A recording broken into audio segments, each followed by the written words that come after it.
At first, the drawings were simply pitch black, a gathering of charcoal lines without a beginning or an end. My little brother would take an entire piece of white paper and turn it ebony. His hands and clothes would be marked beyond recognition, making Mother furious. I don't know what possessed him to create such odd pieces of artwork, or catchers, he called them.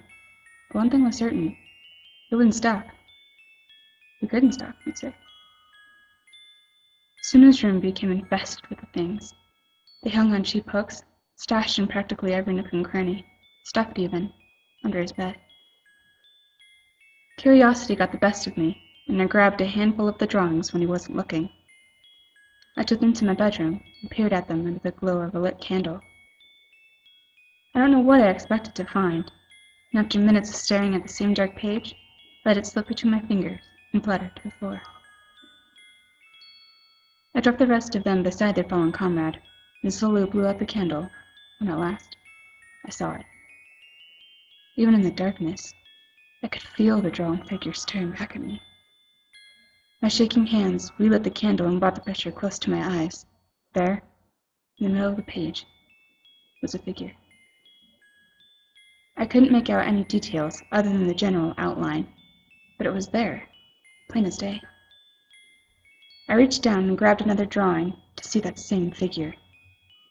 It was different this time, bigger, as though it had taken a few steps forward. I grabbed a third piece and nearly dropped it. The figure had changed from an outline to elongated fingers, reaching towards me.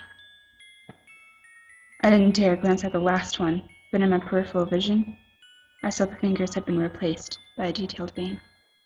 Its mouth was agape, screaming as it clawed at scarred skin. I threw the pictures to the floor, face down, and turned to blow out the candle for good, when my brother stepped into my room. He clutched a piece of paper in one hand and a piece of charcoal in the other, slowly creating another catcher right before my eyes. I jumped out of bed and snatched the paper from his hands, crumpling it up until it was unrecognizable. He woke from his trance and became hysterical. He lunged after the destroyed paper, trying to smooth it out so he could continue his work. I'd had enough and tore the thing to pieces. He screamed, tears rolling down his cheeks as he wailed that the catcher was now free. I tried to quiet his uproar, but nothing I said reached him. He sobbed, saying that he needed to keep the catcher in pictures. I was about to take him to Mother when the candle blew out of its own accord. I began to turn, but a hand bit into my shoulder, halting my movements. Impossibly long fingers draped over my chest and curled around my waist, lifting me into the air and close to its wide eyes.